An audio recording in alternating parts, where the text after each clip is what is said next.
মাফ করলে একটা আলাদা শান্তি আছে ভাই। আপনি মাফ করবেন, দেখবেন আপনি দিন শেষে ভালো আছেন। আর আপনি খালি ভাববেন যে আমি প্রতিশোধ দিব, ওরে আমি দেখে ছাড়বো, রিভেঞ্জ নিয়ে ছাড়বো, আপনি প্রতিশোধের আগুনে জ্বলে পড়ে ছারখার হয়ে যাবেন। So you have to forgive everyone from your heart. মন থেকে মাফ করবেন, হৃদয়ের প্রশান্তি দান করবে একজন। আওয়াজ দিয়ে বলেন তিনি কে? মাফ করা শিখবো। আর যুবকদেরকে বলবো তোমরাও মাফ করা শেখো। বেঈমানদেরকে তোমরা আল্লাহর জন্য ছেড়ে দাও, আল্লাহ ওদেরকে দেখে নেবে ইনশাআল্লাহ। যারা প্রতারক, যারা বিশ্বাসঘাতক, যাদের কথা কাজে মিল নাই, এদের সাথে কোনো সম্পর্কের দরকার নাই, এদের জন্য আল্লাহ একাই যথেষ্ট। ঠিক কিনা বলেন যুবকেরা? আমরা তো বড় মনের মানুষ, আমরা তো ব্রড মাইন্ডেড পার্সোনালিটি বিলং করি, আমরা মাফ করে দিব, বাদ বাকি আল্লাহ ভরসা। ঠিক কিনা যুবকেরা? তাহলে প্রথম মেসেজ আজকের এই মাহফিলে, এই যে আমাদের হৃদয়টা আছে, এই হৃদয়ে কোনো হিংসা বিদ্বেষ থাকবে না, কারোর জন্য কোনো প্রতিশোধ থাকবে না। একটা সুন্দর হাদিস শোনাই। নবীজি বলেছেন আমার জীবনের সবচেয়ে বড় আমল কি তোমরা জানো? সাহাবা একরাম বলল ইয়া রাসূলুল্লাহ, বলেন কি আমল যেটা সবচেয়ে বড় আমল? নবীজি বলেন এটা কোনো তাহাজ্জুদ নয়, এটা কোনো দান নয়।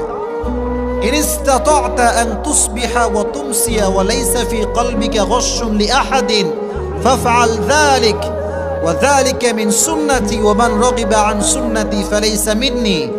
নবীজি বলেন আমার জীবনের সবচেয়ে বড় সুন্নাত আমল হচ্ছে তুমি এক রাত কিংবা একটা দিন এমনভাবে অতিবাহিত করবে যে তোমার হৃদয়ে কারোর জন্য কোনো হিংসা বিদ্বেষ থাকবে না। এটাই আমার সবচেয়ে বড় আমল। সুবহানাল্লাহ পড়েন আপনারা। একজন সাহাবী যে সবাইকে মাফ করে দিত, নবীজি তার ব্যাপারে দুনিয়াতে তিনবার জান্নাতের সুসংবাদ দান করেছে। রংপুরের ভাইদের সুবহানাল্লাহ তো আসতে তো হইতে পারে না, জোরে সোরে সুবহানাল্লাহ পড়তে হবে তো। এজন্য আজ থেকে মাফ করব। রাজি আছেন তো ইনশাআল্লাহ? আল্লাহ আমাদেরকে এটা বোঝার তৌফিক দান করুক, পড়া আমিন। আর আসলে ভাই রাস্তাঘাটের ব্যাপার অনেক কষ্টে থাকি, জ্যাম, মারামারি, কত রকম যে ঝামেলা, তবুও যে আল্লাহ আমাদেরকে নিয়ে আসছে, কথা বলার সুযোগ দিয়েছে। আল্লাহ যেন এইভাবে বাংলাদেশের প্রত্যেকটা প্রান্তে প্রান্তে আমাকে কথা বলার সুযোগ দান করে, সকলে পড়া আমিন। তবে এতটুকু বলতে পারি, আজকের ওয়াজ যে শুনবে তার জীবনের সমস্ত দুঃখ কষ্ট হালকা হয়ে যাবে। সুবহানাল্লাহ পড়লেন না আপনারা? এমনই একটি ওয়াজ করার নিয়ত করেছি আজকে ইনশাআল্লাহ।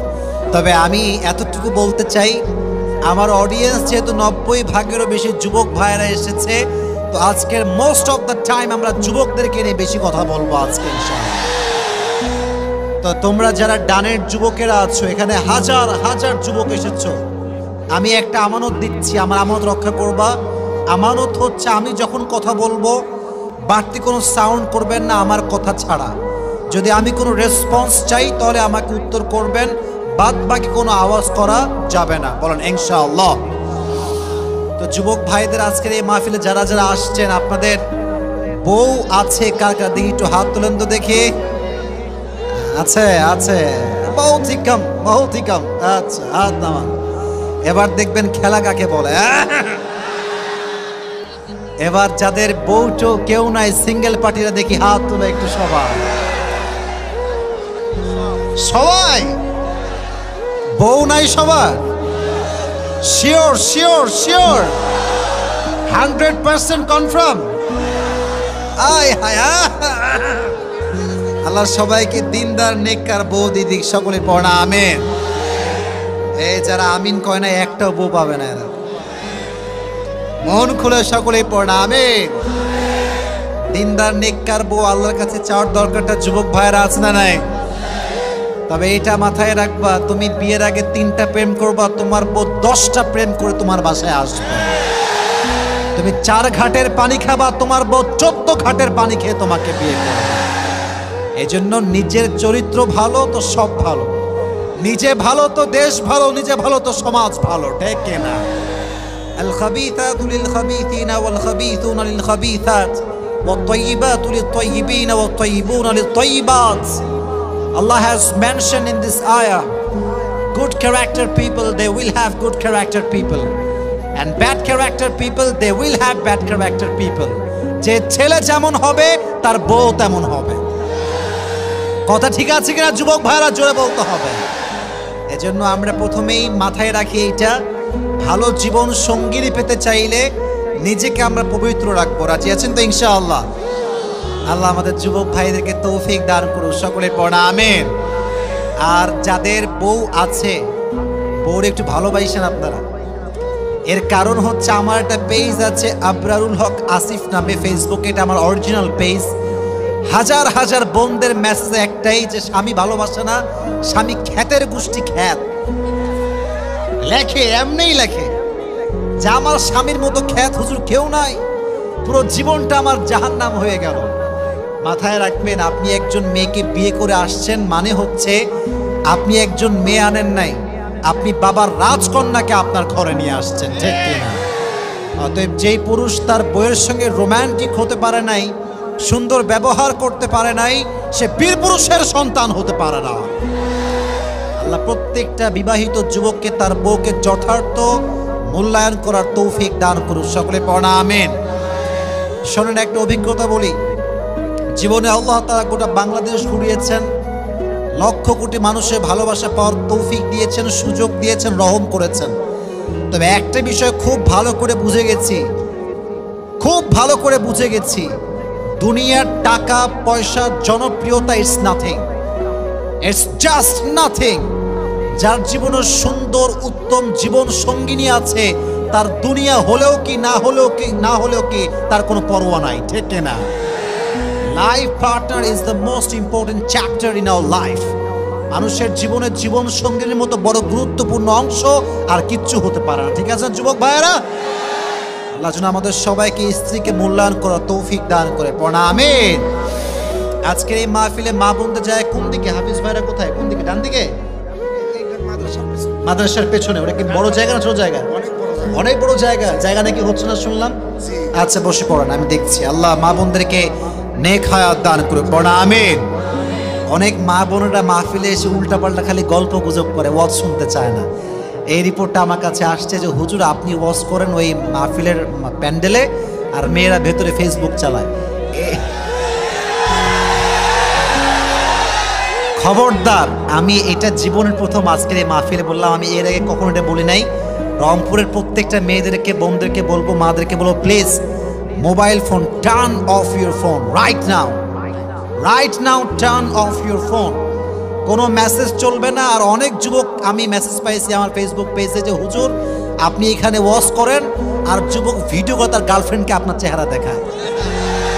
यार ये कमाल की बात है, ये कहाँ आ गया यार, আজীব কথা। একজন সেদিন ফেসবুকে লিখেছে, হুজুর আমার বন্ধু আপনার কাছে গেছে ওয়াজ শুনতে যায়নি, ওর গার্লফ্রেন্ড আপনার ভক্ত আপনাকে দেখাইতে গেছে। এ দুনিয়া কোথায় গেছে? আমি ওয়াজ করি স্বামী স্ত্রীর জন্য, যে স্বামী তার স্ত্রীকে ভালোবাসবে, স্ত্রী স্বামীকে ভালোবাসবে, যে ভালোবাসে না সে বেঈমান। এই ওয়াজ স্বামী তার স্ত্রী শেয়ার দিয়ে বহু দূরের কথা, ওই বয়ফ্রেন্ড তার গার্লফ্রেন্ডকে শেয়ার মেরে দেয়। ওয়াজের ধাঁচ বুঝতে হবে, কথা বুঝতে হবে, বুঝবেন তো ইনশাআল্লাহ? আমার বোনেরা প্লিজ মেহেরবানি করে মোবাইল ফোনটা অফ রাখবেন। আমি যা বলছি এটা গায়ে লাগতে পারে, বাট হক কথা বলতে আমরা কাউকে পরোয়া করে কথা বলি না।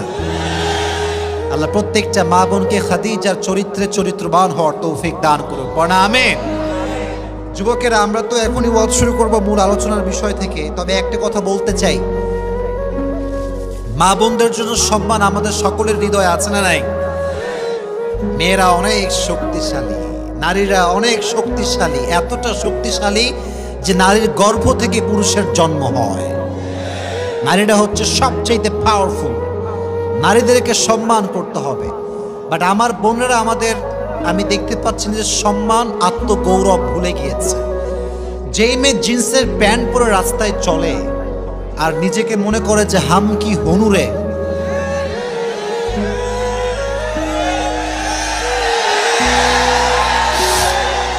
আসলে বোন আপনি কিছু হতে পারেন নাই। গোল্ড বা স্বর্ণ বা হীরা, ডায়মন্ড কখনো আপনি ফুটপাতের দোকানে খুঁজে পাবেন না।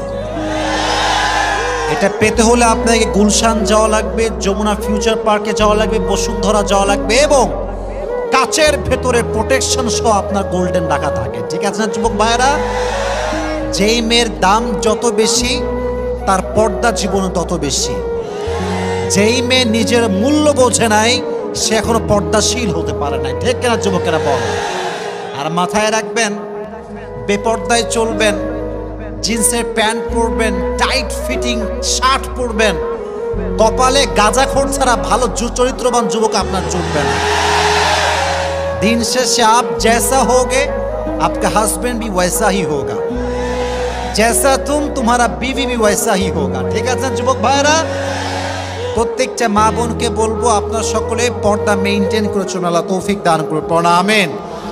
তবে পর্দা করলেই আসলে পর্দাশীল হওয়া যায় না, বোরকা পরলেই কনফার্ম জান্নাতি হওয়া যায় না। আজকালকার অনেক মেয়েরা বোরকা পরে, হিজাব পরে, নিকাব পরে, মাথায় সব ঠিকঠাক, এই বোরকা পরে গানের সঙ্গে টিকটক করে আর নাচ গান করে ভিডিও বানায়। তো বোনেরা আমার, হিজাব পরলেই হয় না, হিজাবের মান রাখতে হয়। আল্লাহ প্রত্যেকটা মা বোনকে হিজাবের মান রাখার তৌফিক দান করুক, আমিন। এবং প্রত্যেকটা মা বোনকে আল্লাহ তাআলা খাদিজার চরিত্রে চরিত্রবান হওয়ার তৌফিক দান করুক, সকলে পড়া আমিন। তো আমরা এখন 3টে তাকবীর দিব। 3টে কে কথা বলো রে প্লিজ, কোনো কথা হবে না। 3টা তাকবীর দিয়ে আমরা আমাদের ওয়াজ শুরু করব। প্রথম তাকবীর দিব যারা বিবাহিত তারা, দেখবো যে কারা বেশি পাওয়ারফুল আজকের রংপুরের মাহফিলে। হ্যাঁ আমি দিচ্ছি, থাক, অত জোশ লাগবে না, আমি দিব, আপনি দিলেই হবে। আচ্ছা এবার বিবাহিতরা তাকবীর দেন দেখি, লিল্লাহি তাকবীর। পারফরমেন্স খুবই খারাপ, খুবই খারাপ। আচ্ছা it's time for single people. সবাই রেডি? সিঙ্গেলরা আমি যেমনে কাশি দিই এমনি একটা কাশি দাও। হ্যাঁ এই তো গলা ক্লিয়ার হয়ে গেছে, এবার তাকবীর দাও, লিল্লাহি তাকবীর। ওরে আল্লাহ, বিবাহিতরা 90% নাম্বার পেয়ে ফেল করেছে।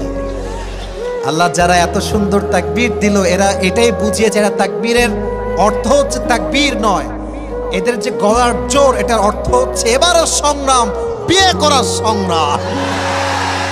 আল্লাহ প্রত্যেকটা যুবককে দিনদার বউ দিয়ে দিক, পড়া আমিন। এবার আমরা সবাই মিলে তাকবীর দিব, তারপরে আমরা আমাদের তাফসীর শুরু করব। এবার সবাই মিলে তাকবীর দিব, হ্যাঁ সবাই মিলে। Let's make the performance together, everyone please, লিল্লাহি তাকবীর। আমাদের হাত কোথায়? লিল্লাহি তাকবীর। আল কোরআনের আলো, আল হাদিসের আলো, কোরআন হাদিস যেখানে, আলেম ওলামা যেখানে, রংপুরবাসী যেখানে, জোরে বলেন আমিন। আজকে আমরা ইনশাআল্লাহ, today we will talk about the sabr, we will talk about the patience. আজকে আমাদের আলোচনার সেন্ট্রাল থিম বা সাবজেক্ট ম্যাটারটা হচ্ছে ধৈর্য, সবর, পেশেন্স। জীবনে যে ধৈর্যশীল হতে পারে নাই সে তার জীবনে সফল হতে পারে নাই। ঠিক কিনা যুবকেরা বলো? If you wanna get the ultimate success in your life, then you must have to be patient. যদি আপনি আপনার জীবনে সফল হতে চান, ধৈর্যশীল হওয়ার দরকারটা যুবক ভাইরা আছে না নাই? ভাইরে কিছু হয়নি এরকম চিল্লান কেন? আচ্ছা আমি বলি এই যে ক্যামেরাম্যানটা দিয়েছে হয়তো একটু কম দেখা যাচ্ছে, তবে মাথায় রাখবেন ক্যামেরাম্যান আছে বলেই আজকের এই মাহফিলে চতুর্পাশে যুবকদের গণজোয়ারের বাপ ভাঙ্গা জোয়ার নেমেছে। আমার ভিডিও দেখেই তো আপনারা আসছেন, সুযোগ দেন। আর আমি তো লম্বা মানুষ, চেয়ারও লম্বা, আমি ডান বাম হব, সবাই আমাকে দেখতে পাবে, প্লিজ কোনো আওয়াজ করবেন না। তাহলে আজকে আমাদের আলোচনার সেন্ট্রাল থিম বা সাবজেক্ট ম্যাটার হচ্ছে সবর। জোরে বলতে হবে, নামটা কি? এই তোমরা কথা বলো না কেন? বলেন সবাই মিলে বলেন সবর। এবার বলেন ধৈর্য। জীবনে সফল হতে লাগবে কি? বলবেন হুজুর এটা তো খুবই কমন ওয়ার্ড, সবর তো খুবই একটা ফেমাস শব্দ, সবাই জানে সবর করতে হবে, বাট সবরের একটা লেভেল আছে। কেমনে সবর করবেন? সাহাবা একরাম কেমন করে সবর করেছেন, নবীজির স্ত্রীরা কেমন করে ধৈর্য ধারণ করেছেন, নবীরা কেমন করে সবর ধারণ করেছেন, কোরআন থেকে জানা দরকারটা যুবক ভাইরা আছে না নাই, আছে না নাই? ধৈর্য হচ্ছে এমন একটা যন্ত্র যা কখনো ব্যর্থ হয় না, এমন একটা তীর যা কখনো লক্ষ্য ভ্রষ্ট হয় না। ধৈর্য এবং সফলতাকে আল্লাহ তাআলা এক এমন বিজয়ী সৈনিক বানিয়েছেন যা কখনো পরাজিত হয় না। সুবহানাল্লাহ পড়লেন না? ধৈর্য এবং সফলতা হচ্ছে সহোদর ভাইয়ের মতো, যে ধৈর্যশীল হবে সে সফল হবে, আর যে হাল ছাড়বে সে অসফল হয়ে যাবে। ঠিক কিনা যুবকেরা? ওয়াস্তাঈনু বিসসবরি ওয়াসসালাহ, আল্লাহ বলছেন তোমরা আমার কাছে সাহায্য চাও দুইটা জিনিসের মাধ্যমে, এক হচ্ছে ধৈর্য, দুই হচ্ছে নামাজ। বলেন যুবক ভাইরা, এক নম্বরে কি? বলেন জোরে, এক নম্বরে কি? দুই নম্বরে নামাজ।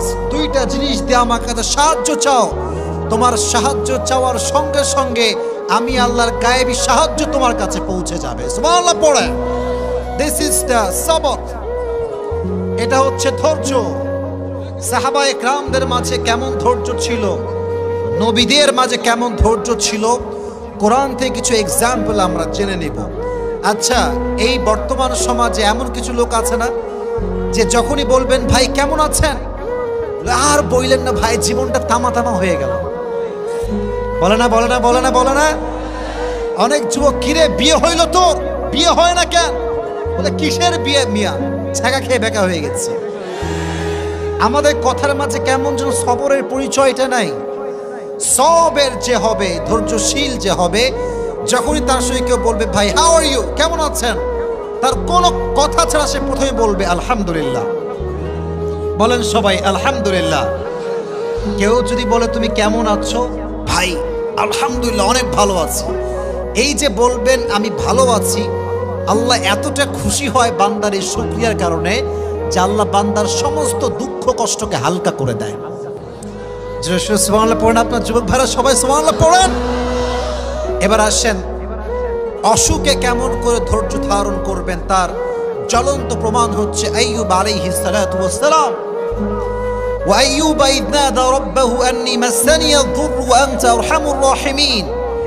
যখন আইয়ুবকে একটি রোগে ধরে বসলো, এদিকে তাকান আমার বডির দিকে, আইয়ুবের পা থেকে পচন শুরু হয়েছে, পা পচে গেছে, পেট পচে গেছে, অবস্থা খুবই খারাপ। এমন করে আসতে আসতে যখন জবান পর্যন্ত আসছে, আইয়ুব বলছে আল্লাহ সব নষ্ট হোক আমি রাজি আছি, বাট যে জবান দিয়ে তোমার জিকির করি এই জবান নষ্ট হলে আমি চুপ থাকতে পারবো না। সুবহানাল্লাহ পড়লেন না? তবে ধৈর্য কাকে বলে? তিনি কোনো অভিযোগ করেন নাই যে আল্লাহ তুমি কি মানুষ পাইলে না, আমার মতো নবীকে তুমি এই রোগ দিয়েছো, তিনি বলেন নাই। তিনি বলেছেন ওয়াইয়ুব إذ نادى ربه أني مسني الضر وأنت أرحم الراحمين। আইয়ুব আলাইহিস সালাতু ওয়াস সালাম বলছে আল্লাহ আমি তো রোগাক্রান্ত হয়ে গিয়েছি, আমি তো বিপদগ্রস্ত হয়ে গিয়েছি, এবং তুমি সবচাইতে দয়াময়। আওয়াজ দিয়ে বলেন তো তিনি কে? কথার ধরন দেখেন যে আল্লাহ আমি তো বিপদগ্রস্ত আর তুমি তো দয়াময়। এর অর্থ হচ্ছে আল্লাহ তোমার মতো দয়াময় সত্তা আমার মতো বান্দায় কষ্টে রাখতে পারে না। সুবহানাল্লাহ পড়লেন না? فاستجبنا له فكشفنا ما به من ضر وآتيناه أهله ومثلهم معهم رحمة من عندنا وذكرى للعابدين। আইয়ুব আলাইহিস সালাতু ওয়াস সালাম দোয়া করার সঙ্গে সঙ্গে আল্লাহ তাকে পরিপূর্ণ শেফায়ে আজরা কামেলা দান করলেন। অতএব অসুখ আসলে ধৈর্যহীন হবেন না, দোয়া করবেন একজনের কাছে। আওয়াজ দিয়ে বলেন তো তিনি কে? এবার আসেন, হাদিস শুরু করছি, কিন্তু আমার মনোযোগ আছে, আপনাদের থাকতে হবে। আমি আমার মানি ব্যাগটা একটু বের করছি, রংপুরে আসছি, আজকে পুরস্কার না দিয়ে গেলে আজকের মাহফিলটা আমাদের জমবে না। ঠিক কিনা যুবকেরা বলো? টাকা পয়সা একটু আগে বিকাশ থেকে তুলছি, নগদ টাকা পকেটে রাখা আছে, ঠিক আছে? তা আমার ওয়াজটা শুরু হয়েছে, আলোচনার মূল বিষয়বস্তু ছিল কি? সবাইকে বলতে হবে, বলেন কি ছিল? আমি যেই যেই চ্যাপ্টারগুলো শেয়ার করব, যুবকেরা আমার আই কন্ট্যাক্ট খেয়াল করো। যদি কোনো যুবক এগুলোকে শেষে গিয়ে দাঁড়িয়ে বলতে পারে আমার প্রশ্ন অনুযায়ী, তার জন্য আমি আজকে পুরস্কার দিয়ে যাব, স্পেশাল পুরস্কার। রাজি আছেন তো ইনশাআল্লাহ? তাহলে আইয়ুব আলাইহিস সালাতু ওয়াস সালাম অসুখে ভুগেছেন, ধৈর্য হারিয়েছেন না ধৈর্যশীল ছিলেন? ধৈর্যশীল থাকার কারণে তার দোয়ার বদৌলতে তাকে তার অসুখ থেকে মুক্তি দান করেছে একজন। আওয়াজ দিয়ে বলেন তিনি কে? এবার যুবকেরা সবাই বলেন তো আমার প্রিয় নবীর প্রথম যিনি স্ত্রী ছিলেন, মাশাআল্লাহ, নাম ছিল কি? রাদিয়াল্লাহু তাআলা আনহা। উনি কি আনম্যারিড ছিলেন না ডিভোর্স ছিলেন? ডিভোর্সড ছিলেন। উনি কুমারী নারী ছিলেন না। তো ওনার যে স্বামীগুলো মারা গেছে, প্রায় 2 থেকে 3টা স্বামী মারা গেছে। আমার বোনেরা বুঝবে, যার স্বামী খারাপ তার পুরো জীবনটার নাম হচ্ছে একটা জাহান্নাম, আর যার বউ খারাপ তার জীবনটার একটা নাম হচ্ছে জাহান্নাম। যুবকেরা ঠিক আছে কিনা বলো? খাদিজা রাদিয়াল্লাহু তাআলা আনহা যখন তার স্বামীগুলোকে হারিয়ে ফেললেন, she started to think that I will never ever get married again. উনি ভাবতে লাগলেন যে تقرر خديجة أنها لن تتزوج مرة أخرى. উনি আর কখনো বিয়েই করবেন না। এটাই আমার শেষ, আমার স্বামী সব মারা গেছে, আমি কখনো বিয়ে করব না। তো দেখেন, এদিকে তাকান, হাদিসগুলো মনোযোগ দিয়ে শুনতে হবে। খালি ঠিক বেঠিক, ক্যামেরা নামাও, লাইট খটাও, এই করো সেই করো, এগুলোর নাম কিন্তু ওয়াজ না।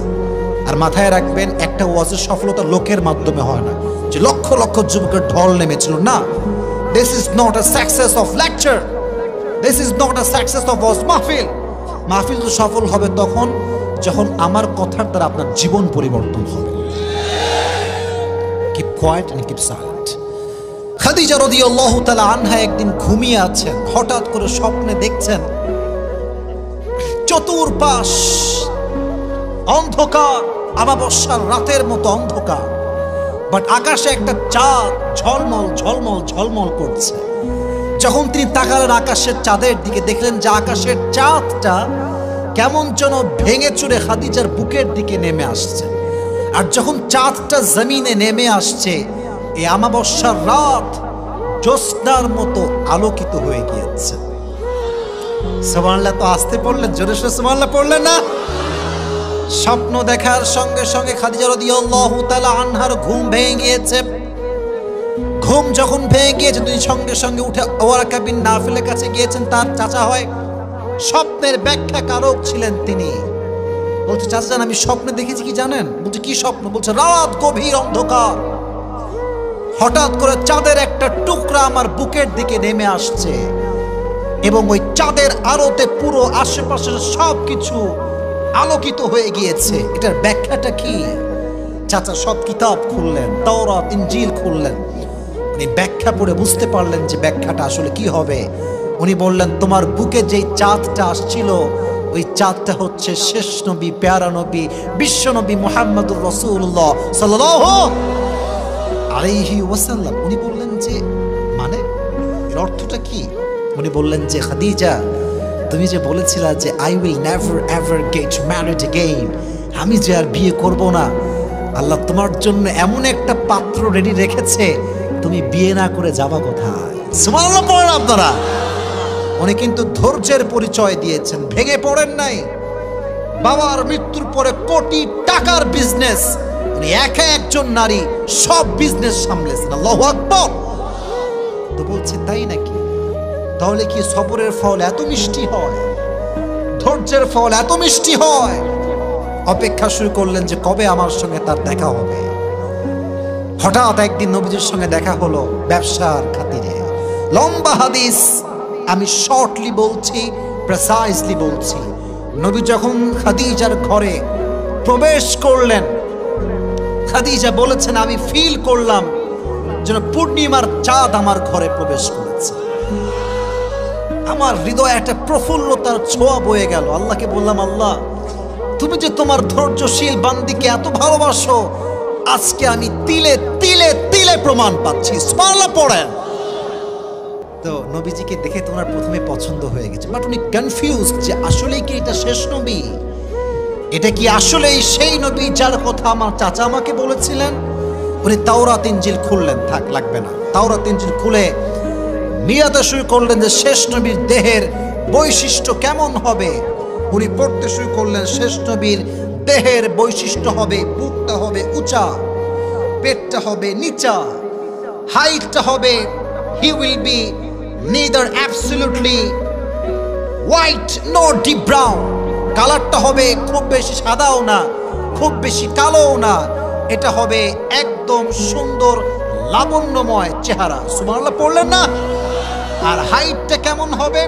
কানা রাবআতাম মিনাল কওম লাইসা বিতাবিল ওয়ালা বিলকাসির, the prophet was medium of height, neither tall nor short, নবীজি খুব লম্বাও না খুব খাটোও না, মাঝারি গড়নের একজন মানুষ হবে। সুবহানাল্লাহ পড়লেন না? উনি মিলাতে শুরু করলেন যে how will be the hair cut of last messenger Muhammad সাল্লাল্লাহু আলাইহি ওয়াসাল্লাম, চুলের কাটিং হবে কেমন। উনি দেখতে পেলেন চুলের কাটিং হবে পাপড়ি কাটিং ঘাড় পর্যন্ত, তাকায় দেখলেন নবীজির চুল বিশাল লম্বা লম্বা চুল। সুবহানাল্লাহ নাই আপনাদের মুখে? ওয়া কানা ইউফাররিকু বাইনা শা'রি, শেষ নবীর চুলের মাঝখানে সিঁথি থাকবে এবং নবীজির চুলের মাঝখানে সিঁথি ছিল এবং উনি সবসময় একটা আতর ব্যবহার করতেন। যখনই সেজদা দিতেন আতরের ঘ্রাণে সেজদার জায়গাটা খুশবুতে আমোদ হয়ে যেত। সুবহানাল্লাহ পড়েন। উনি ভাবলেন যে না, এটা আর ভুল হতে পারে না, এটাই তো প্রিয় নবী মুহাম্মদুর রাসূলুল্লাহ সাল্লাল্লাহু আলাইহি ওয়াসাল্লাম। যুবকেরা শোনো, পছন্দ হলে কিন্তু বিয়ের প্রস্তাব দেওয়ার সাহস সবার হয় না। ঠিক আছে না যুবক ভাইরা? বলো বলো বলো বলো। পছন্দ হয়ে যদি প্রস্তাব দেওয়া যেত তাহলে আজকের 80% যুবকের বিয়ে হয়ে যেত। ঠিক না? Actually we scare of it, আমরা খুব ভয় পাই যে গেলে কি যে বলে। আর আজকালকার বাবারা তো ইয়ার সির্ফ पैसा ढूंढता है कि पैसा कहाँ है। ছেলে ফ্রিল্যান্সিং করে লাখ লাখ টাকা কামায়, নো হবে না। সরকারি টাকলা, अरे 100% आ जाओ यार, हम तो शादी देने के लिए तैयार है। কিন্তু ফ্রিল্যান্সিং করে যুবক, জব করে যুবক, বিজনেস করে যুবক, দাম দিতে চায় না, খালি সরকারি, খালি সরকারি থাকবে। আর সরকারি থাকলে মাথায় চুল আছে কিনা they don't care about it. এত আস্তে ঠিক বলে কিন্তু আমি ওয়াজ করতে পারবো না। ওই হাদিসটা বলতে গিয়ে মনেই পড়লো, বলে ফেলবো সবাইকে। সেদিন নাটোরের একটা মাহফিল বলছিলাম যে কোনো একজন যুবক ওই যে বাবা মেয়েকে বিয়ে দিয়েছে সরকারি টাকলার সঙ্গে, বলছে আব্বা জান এটা আপনি কি করলেন, কার সঙ্গে মেয়েকে বিয়ে দিলেন, इसके सर पे तो बाल नहीं है, মাথায় তো চুল নাই। তো আব্বা বলছে পাগলা কি করছ রে, सर पे बाल नहीं है तो क्या हुआ, जेब में माल तो है ना।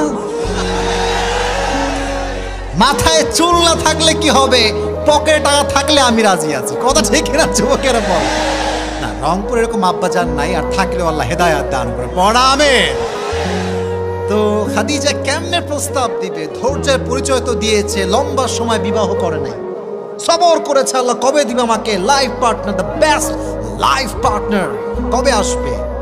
তো কেমনে বিয়ের প্রস্তাব দেওয়া যায়, এটা টেকনিক শিখে নাও।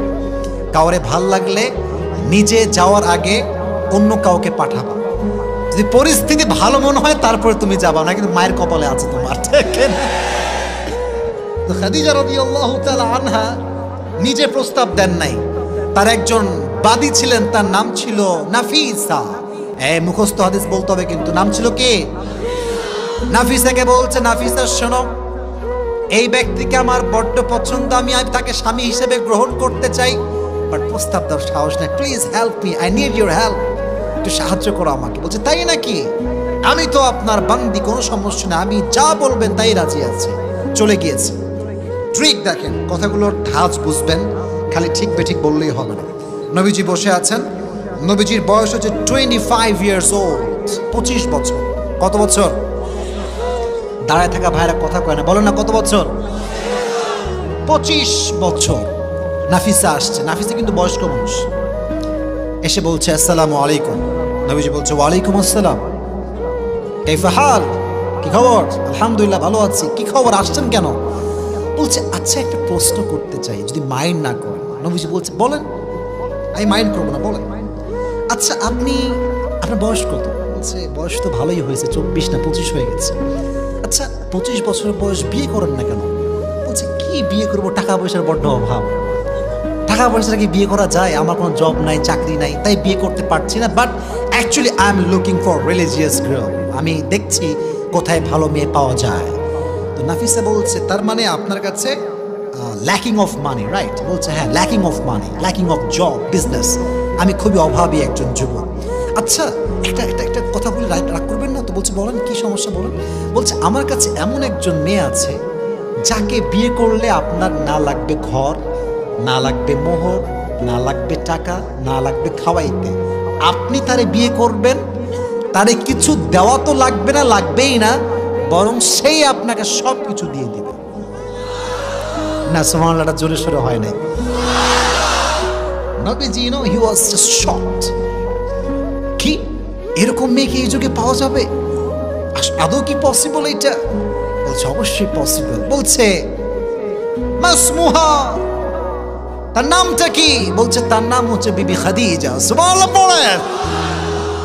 সত্য কথা হচ্ছে নবীজি প্রথম দেখায় খাদিজাকে পছন্দ করেছেন। তো আগে থেকে হৃদয়ে একটা জায়গা আছে।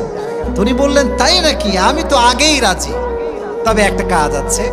আমার একজন রিলেটিভ আছে, তার নাম হচ্ছে আমার চাচা আবু তালেব। নামটা কি? ওনাকে ছাড়া আসলে আমি বিয়েটা করতে পারবো না। তো ঠিক আছে, তাই হবে, নিয়ে আসেন চাচাকে। চাচাকে নিয়ে আসা হলো, ডিল ফাইনাল হয়ে গেল, বিয়ের দিন তারিখ ধার্য হয়ে গেল। নবীজি কি দিবে মোহর হিসেবে? কিচ্ছু নাই। আবু তালেব 20টা উট নিয়ে আসলেন। বলছে ইয়া খাদিজা, তোমাকে দেওয়ার মতো কোনো কিছু আমাদের কাছে না। You are the richest girl in Medina. তোমার মতো ধনাঢ্য নারী এই তল্লাটে কেউ নয়। 20টা উট দিলাম, যাও। খাদিজা 20টা উট নিয়েছেন, বাট বিয়ের পরে ওই 20টা উট মানুষের ওয়ালিমা হিসেবে আবার জবাই করে দিয়েছেন। সুবহানাল্লাহ পড়েন। বিয়ে হয়ে গেল। বাসর রাত যখন হলো, রাতের বেলা নবীজি এসেছেন ঘরে। খাদিজা বলছে ইয়া রাসূলুল্লাহ, ইয়া হাবিবাল্লাহ। যদিও বা তখন নবীজি নবুয়ত পান নাই, বাট ডেকেছেন ইয়া মুহাম্মদ, বা নবীকে ডেকেছেন। বলছেন যে শোনেন, আমি যে ধৈর্যশীল ছিলাম, সবর ছিলাম, এই একটা ধৈর্যের গুণের বিনিময়ে আল্লাহ আপনার মতো মানুষকে আমার জীবন সঙ্গী হিসেবে পাঠিয়ে দিয়েছেন। যুবক, তোমরা খুবই ডিপ্রেসড। আরে কবে বিয়ে হবে, পাই না কেন রে?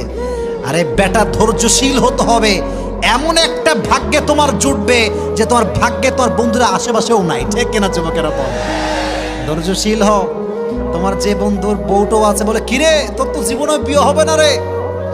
তুমি বললো বেটা তুই খালি একটু থাম, এমন একটা বিয়ে করবো তুই আশেপাশে ভিড়ার সাহস পাবি না। ঠিক কিনা যুবকেরা? You must have to be patient. ধৈর্যশীল হবে যে তাকে উত্তম জীবন সঙ্গী দান করবে একজন। আওয়াজ দিয়ে বলেন তো তিনি কে? এবার আসেন, অভাবের ক্ষেত্রে কেমন করে ধৈর্যশীল হবেন এটার জন্য প্রশ্ন করতে হবে। বলেন তো, নবীজির একজন মাত্র কলিজার টুকরা মেয়ে ছিল যার দ্বারা নবীজির বংশ বিস্তার পেয়েছে। Right right right. নাম বলেন। ফাতিমা রাদিয়াল্লাহু তাআলা আনহা, তার দুটি সন্তান ছিল। তার নাম ছিল কি? হাসান এবং হুসাইন। এবার বলেন, হাসান এবং হুসাইনের আব্বার নাম ছিল কি? সর্বনাশ। মারহাবা বলেন আপনারা সবাই। অডিয়েন্স দেখছেন আমার? সব কাট টু কাট জবাব দিচ্ছে। এরকম অডিয়েন্স থাকলেই তো ওয়াজ করে মজা পাওয়া যায়। ঠিক কিনা যুবকেরা? বল।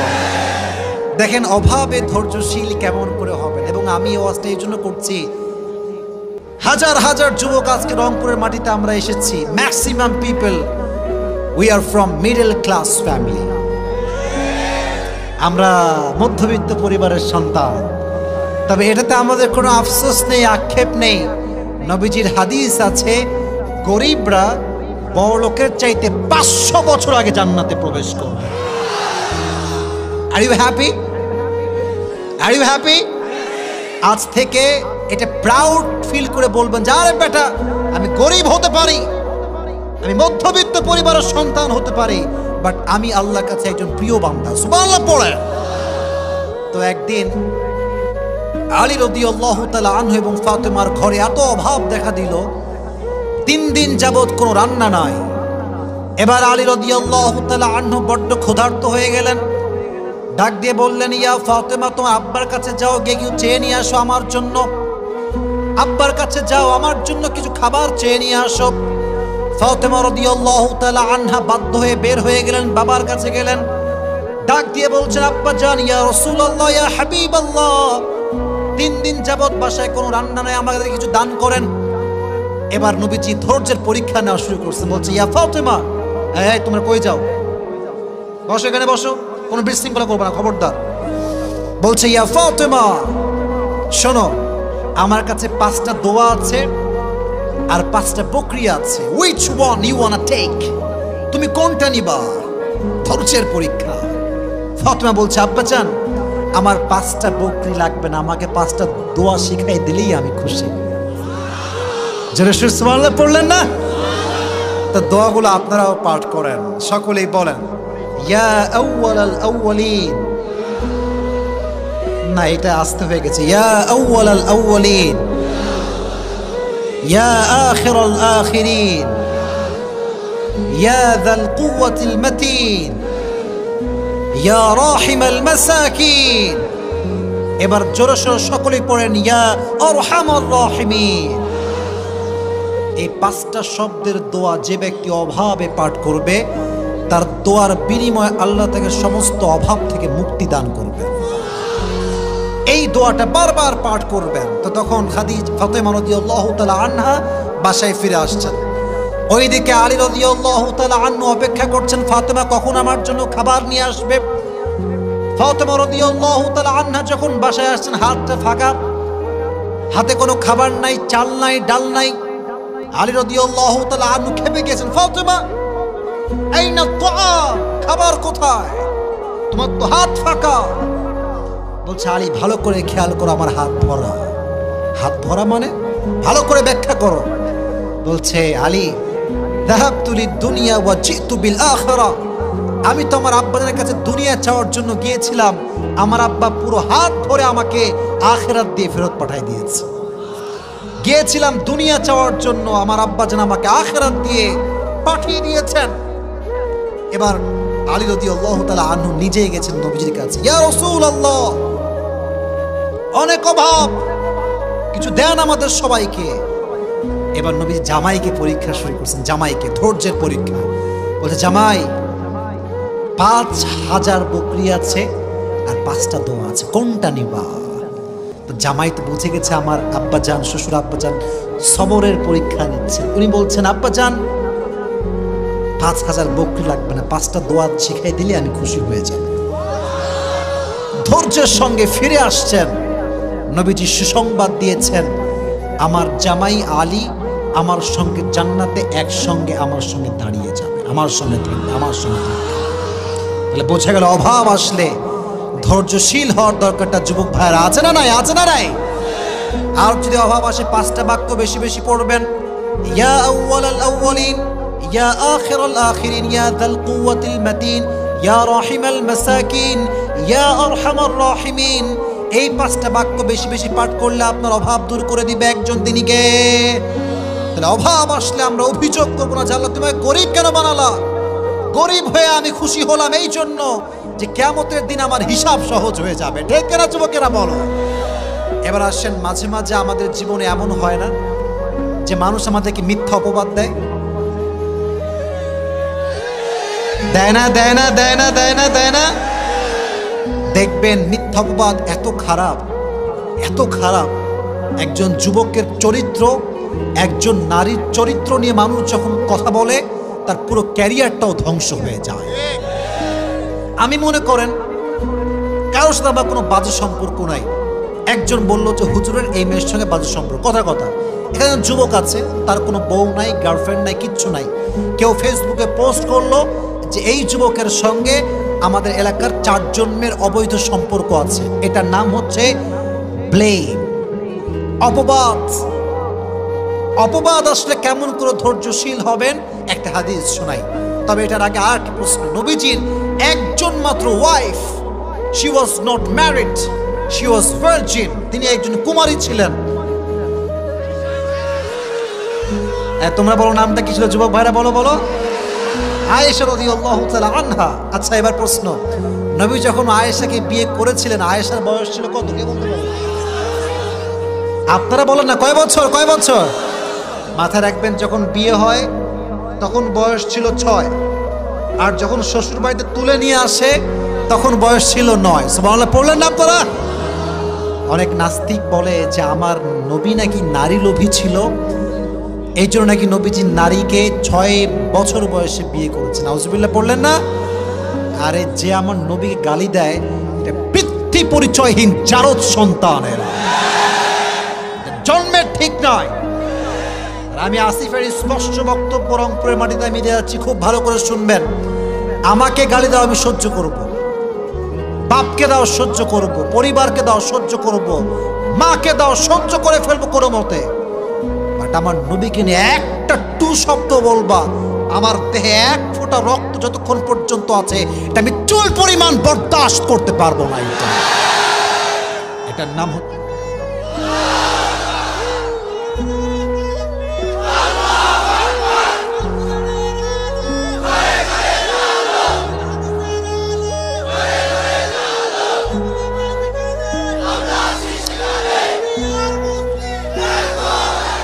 আমাদের স্পষ্ট কথা, আমাদের স্পষ্ট কথা, নবীকে আমরা ভালোবাসি।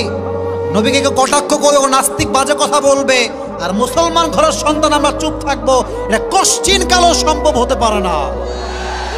প্রয়োজনে আমরা জীবন দেব, রক্ত দেব, নবীর ইজ্জতকে আমরা রক্ষা করে ছাড়বো, ঠিক কিনা? আমরা যেন আয়েশা রাদিয়াল্লাহু তাআলা আনহাকে বিয়ের পর নবীজি একদিন সফরে গেলেন ঘোরার জন্য। মাঝে মাঝে বউ কিনে আমরা কক্সবাজারে ঘুরতে যাই না?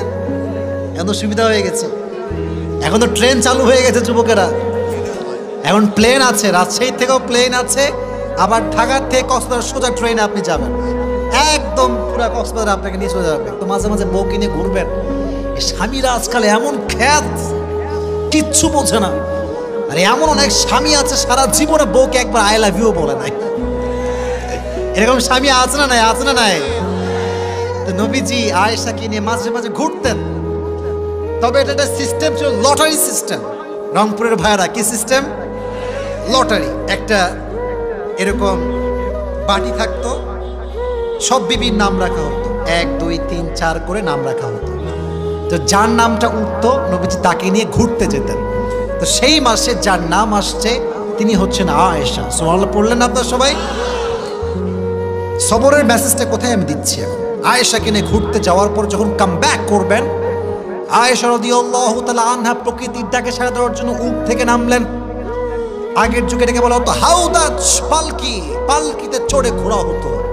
তো আয়েশা রাদিয়াল্লাহু তাআলা আনহা ছিলেন, she was slim, she was not a fat. তিনি একজন স্লিম বডির মানুষ ছিলেন। তো দেখবেন স্লিম বডির মানুষ যখন রিক্সায় ওঠে, রিক্সাওয়ালা বোঝে না যে পেছনে কেউ আছে কিনা। আর যখন একটা মোটু মার্কা লোক ওঠে, দুইজনের জায়গায় ও একাই খেয়ে ফেলে, ঠিক খেরা যাবে কিনা। তো আয়েশা রাদিয়াল্লাহু তাআলা আনহা ছিলেন স্লিম। কেন বললাম একটু সামনে বুঝবেন যে আমি কেন এটা শেয়ার করলাম।